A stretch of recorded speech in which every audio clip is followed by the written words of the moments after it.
persuade a lot of women to fall in love with you very quickly, and then you use that relationship and how they feel about you to then guide them towards making money from webcams. Well, that's interesting. Of the 7 women that you've listed, none of which we can name, do you know how many of them ever worked at my old webcamming business I had many years ago? Of the 7 victims listed, how many of them were in any way related to any of the activities I did when I ran a webcam studio? The answer, Piers, you'd be surprised to know, is 0.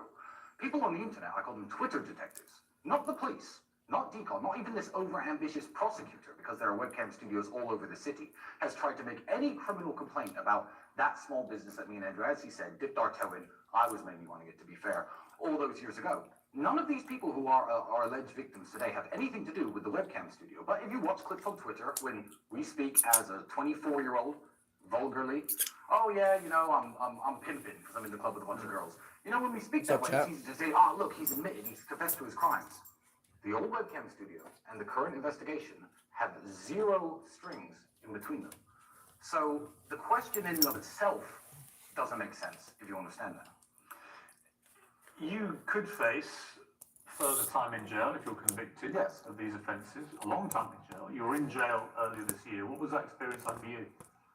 Jail was, you know, when you're going through something really difficult and it's almost unbearable, whether it be a difficult gym session or, you know, a major setback, and you come out after it's finished, and the moment it ends, you're like, yeah, I'm glad that happened. Jail was hell every single day. But the moment we got that phone call saying a judge who's now seen the evidence that they've allegedly raised against you has decided to release you, I was very happy for the experience. I'm very happy I spent 3 months living in those conditions. What did you find out about yourself? I didn't find out anything new. I feel like it was my opportunity to show to myself and to my brother and to the world that I am the man who I say I am. I always preach being mentally strong, physically strong. You know, I put on this tough guy persona, but I don't think it's a tough guy persona, because if I can survive 3 months in a Romanian prison without incident, without tears, without being upset. You didn't shed any tears? I did not in jail. Did you know that Andrew had? I believe that Andrew's tears were tears of anger. He was more angry than I was. Whereas me and Andrew are very balanced. We have a very balanced relationship. We keep each other in check. When he's angry, I calm him down. When I'm angry, he calms me down. I believe Andrew was a lot angrier at the situation. Andrew knew a lot less about the situation. I could at least read some Romanian. I was trying to make sense of it all. He was sitting there in pure frustration. They're serious criminal charges. Well, they're serious criminal charges. But what I would say to you is, what is the serious criminal evidence? So again, this is from the, I'm going to work this for hours. It's about overtaking my house, by the way. So this is the big bombshell. The BBC, because I don't know how they got the indictment, but the indictment should be private. I'd love to give you a copy. I really would. But the criminal indictment isn't what the prosecutor says I've done. It's the evidence against me. So if the BBC have read their grubby little fingers through all of this evidence and all the files, and the worst thing they have to come at me with is, Tristan, you said this girl's your slave. I've said that. I've said worse things. Have you ever coerced? No, I've never coerced anybody into doing anything they don't like. Do you accept, I mean, as I said to Andrew, that some of the language, even in the things he tweets now, suggests that his idea of how women should be treated is that they effectively are a form of slave to a man. You know, Piers, I really like you, and I sometimes feel you fall for Andrew's little traps, and it's really wonderful to watch, because it's not the things he says, it's the way he says them, and the way he says them can get people very riled up. When I was sitting listening to your interview about women shouldn't work,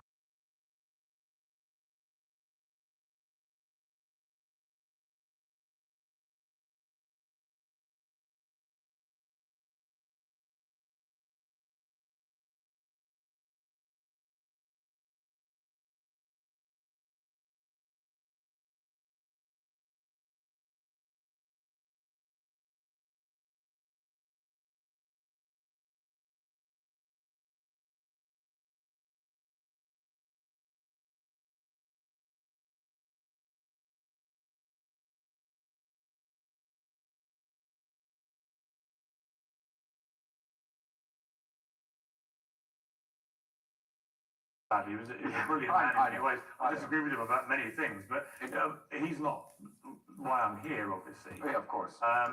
You know, it just seems to me that the rhetoric, particularly by Andrew, but also some of the stuff they found with you, the way that you talk about women may be part of the problem you found yourselves in here. And from Andrew's recent tweeting, there's no sign to me that he is aware or self-aware of quite how some of this stuff comes over. I understand. And that maybe that has been part of the problem here with you guys. Well, again, when you look at Andrew Tate and Tristan Tate and you try to label them misogynists, you gender the argument. If I were accused of anything else and they were to read the conversations, which they did read, by the way, between me and my friends, the insults we give each other, the threats we make to each Do you other. think a woman's place is at home and serving a man? No. I believe my woman's place is at home serving her family. I serve my family. But she shouldn't go to work. She wouldn't have to if she she didn't shouldn't want to.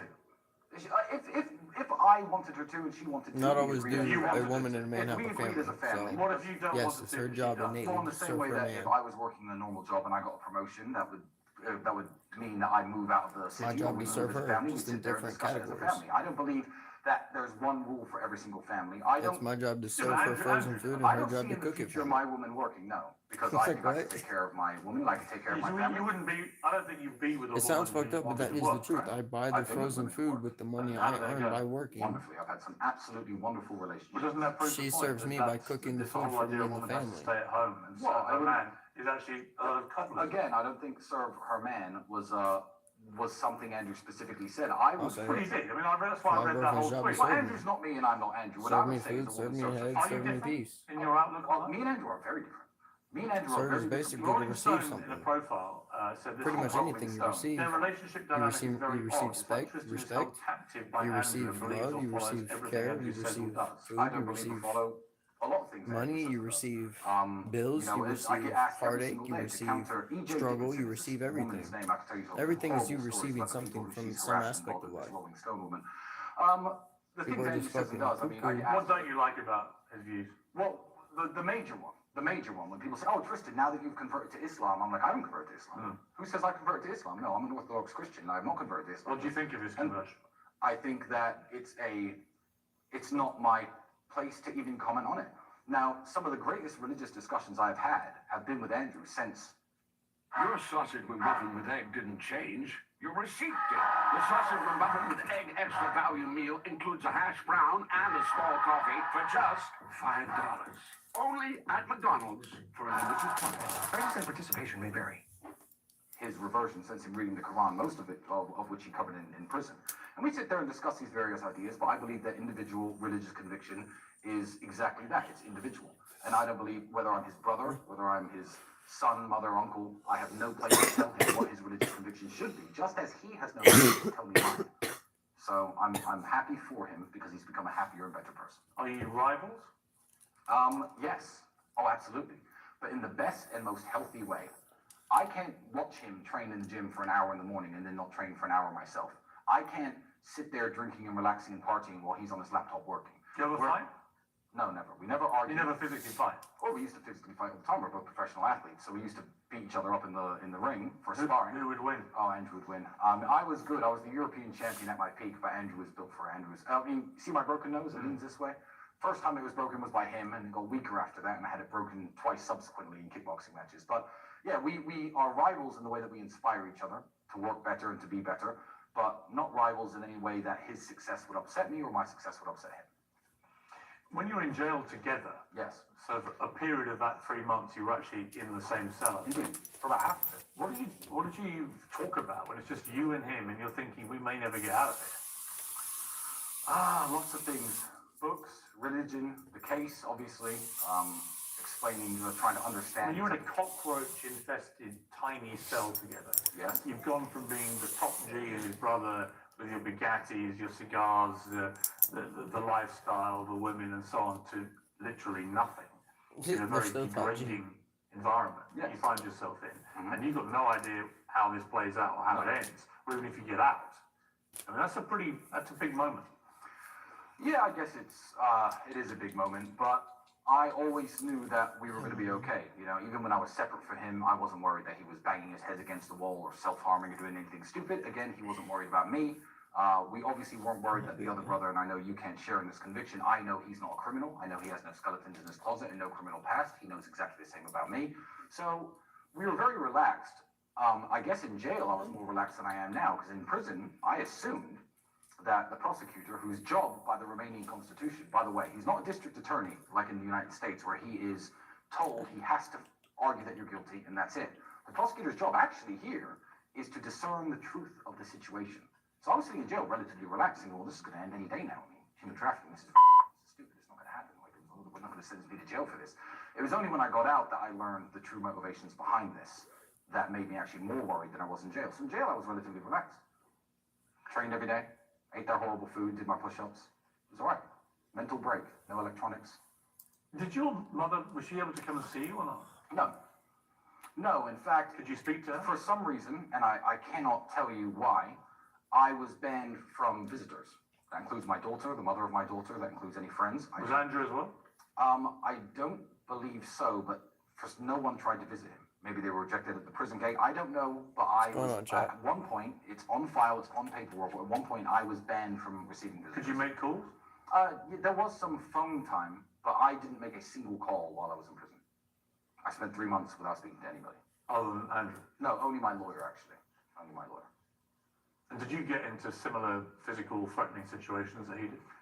No, I mean, Andrew had like a few Mexican standoffs, let's say, but I think that jail is a world of realities and, you know, lots of tough guys, whether they be Romanian or British or American. Nowadays, the tough guy move is, you've offended me, I'm going to use my phone, I'm going to call the boys, and the boys are going to come beat you up. I think that is the standard operating procedure in lots of the world. I mean, as Andrew said, I come from a council state. I understand this very well. When you walk into a prison cell, that's not the reality. The reality is if I start a fight with this guy, it may be 10 to 15 minutes before anyone shows up. And I'm a 6'4", 17 and a half stone former kickboxer. Everyone knows me. Everyone knows I'm a professional athlete. So I actually didn't have any problems at all. I would say that everyone was very kind and very respectful to me. Not just because they were intimidated by me. No, absolutely not. Because there were some guys in there who I should have been intimidated by. But I give respect, and I think I receive it back, and I did okay in that environment. People often say, and it's certainly true for people I've interviewed over the years, that you're a product of your environment, particularly of your parents. Yes. In a November 2011 Facebook post, your father, Emery, wrote that the eternal problem of the alpha male was protecting his flock of women. He said, the times I struck a woman, brackets, in passion, I never left a mark, no trace, hyper control, super control of a human animal. They love me still. I've never heard that before in my life. I'm smiling, man, because I can imagine his voice saying it. You can. I can imagine his voice saying it. The only times I've struck a woman, in brackets, in passion. You ever struck a woman in passion, Pierce? No. You haven't? No. Not a little spank? Well, Once? let's keep this above board. But I want to, Pierce, but I'm saying, like, I understand how you're trying to phrase this. no, I don't And again, understand. my father is dead. And No, I'm not trying to phrase it in any way. I'm just curious what you think he meant by that. I honestly don't know. Obviously, in passion, my you father died fucking when I was retard. 27, and that post was written a long time ago. I've never heard it before. I've never seen it But before. what kind of father was he in terms of the values he instilled in you and Andrew? Oh, he was a wonderful man, and he was a very protective man over his family and the people he cared about. They got divorced many, many years ago, but even with his dying breath, he would have jumped in to fight 10 men to defend my mother and her honor. That's the kind of guy he was, super protective and super, you know, involved in everyone he loves life, even if he was far away. You know, the phone calls were constant, the emails were constant, and he held us very accountable as young men. Andrew tweeted last year, my dad was a chess genius, CIA operative. My mother was a dinner lady. There's Bitch, nothing fuck you. common. Dad said she fed you boys healthy meals Come every say it day, to my cleaned the face, house, fuck was nigga. largely quiet. I loved her Yeah, very that's what I much. thought. That's literally Don't come all say they it to my want. face, pussy. Are you asking if that's an accurate description Yeah. of my parents' relationship? Yeah. Perhaps, yeah. But my mother was a wonderful mother. See, I don't think. But they split up. Of course they did. But that does. Well, So when he says that's literally all men want. they split up way before I was old enough to understand marriage or sexual or male or female dynamics, by the way. So I can't even comment on their marriage. What I can comment on is how they were as parents. And what I will say is, I don't look back on my childhood, raised in a council estate, on state benefits, you know, free school lunches. I don't look back on that and think, oh, my mother was a terrible mother because we didn't have any money. Because I don't think it was my mother's job to, I guess, provide as much as my father was doing his best from the United States. But I will look back and say my mother was an absolutely wonderful mother. I had 3 square meals a day. She knew how to manage her finances, didn't smoke, didn't go out with her friends, made sure my clothes were That always does make washed, me didn't have think. men things. I mean, I had a good, She great is. mother How does growing she up. feel about the fact that But both now her boys it's- are in this serious legal jeopardy? Well, you have to understand, she's known us our Is what it our is. entire lives, and you haven't. You know, when I was 15, 16, 18, all my friends were selling drugs and breaking into cars. I was down at the kickboxing gym every single day. I would get into the kickboxing ring for 50 pounds after 8 weeks training, just because I found harmony in the discipline that sport gave me. I think kickboxing is massively, largely responsible for keeping me from ever doing anything illegal. Never tried a drug in my life. Never broken a law in my life. Never broken any law? Speeding. Right. You know, I mean, we're talking. I'm talking about serious crimes. And my mother's known that even at my most desperate and my most poor, I would come home to her and sleep on her couch for 6 months, as opposed to do anything illegal and try to find an honest, good way of, legal way at least, of making money. So the idea. Is she worried about you, the situation you're in? Well, she's not. She's worried about the situation, but she has no doubt in her mind that I haven't done any heinous things against women, especially for money, because it doesn't make sense that after going through what I've gone through and avoiding any legal problems, suddenly I'm worth hundreds of millions of dollars, and I decide that's the time to start trafficking. When you look at this whole setup of the war room and the generals and the, I think Andrew said 4,000 people are members now. Yes. When I saw the web chat logs and so on, he says all of that isn't true. I don't know. We'll have to wait and see whether that's verified or not. But a lot of the language that's used seems to be that people are being encouraged to spend all this money to join a kind of cult where they are encouraged to treat women as second-class citizens. Absolutely not true. One, I don't. But that's what comes over in these. I believe the screenshots you've seen. What's the definition of a second-class citizen? That's the question we need to look at first. Because second class would be a step down from first class, right? And if money gets you to first class, and if women are doing their job, they're not making money. The man's making money. So on their own, they wouldn't be able to be first class. With their man, they're first class. On their own, if they do their innate job as a female, there's no ability to become first class. One, absolutely. Two, obviously, I'm a member of the war room. The war room has nothing to do with me. I'm just a war room member like everybody else. And I find lots of great help within the war room, whenever I want to do business with somebody, if I want to transfer money to certain countries, if I want to, find somebody who has talents that I don't, to recruit people, to find people to work for me. That's what I use the war room for. I don't think any network in the world would exist where men sit around and just complain about women and try and treat women as second-class citizens. I mean, surely we would. I wouldn't want to take part in that. There's one of the running things is to get the woman to tattoo your name on herself. That's clearly not true. What you've read is fake, and it's made up by stupid journalists. There's 12,000 pages of it. There's 12,000 pages. Well, it doesn't matter. It's very easy to find some chat logs and enter little lines into it. I don't think that. It's also very easy to say, yeah, a bit of it was done. Well, here's the thing. If 4,000 people are talking across hundreds of different rooms 24 hours a day, right now, since the beginning of our interview, probably 300, 400 messages have been sent inside the war room. I can't tell you exactly what everyone has said over the last 4 years and what they haven't said. I can't. What I'm saying is, in my experience inside of the war room, that is absolutely not what the war room stands for. That is absolutely not what the war room teaches, preaches, what anyone I know from the war room believes. All the people I know from the war room are happily married men, guys with families, guys with kids, successful businessmen, people who run construction companies, real, honest, great people, and that does not represent us. So I think it's fake. You guys have preached a message of masculinity, and I'm all in favor of masculinity. Great. Many other people have categorized it as toxic masculinity because of the misogyny and so on. Do you feel that maybe you have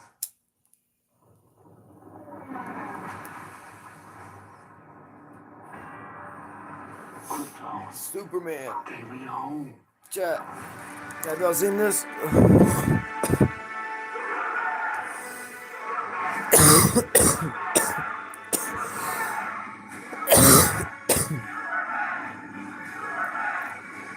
I guess it's the new Superman. That shit looks really good. I'm not gonna lie, I wanna see it. Find your purpose at Grand Canyon University. Fun, affordable, and career-focused. The no hidden fee Cash App card. There's a new Cash App card too, I guess. I don't use Cash App. I'm in debt. gone too far in the misogyny, and that has been, again, one of the reasons you find yourself in the problems you're in. Well, again, when I say, first So of the kind all, of alpha male. well, what have I said? rhetoric. What have I said that's misogynistic? I'm just asking you generally whether you feel that's part of the problem. I don't think that's part of the problem. I don't think it is a problem at all. I think that when somebody has been speaking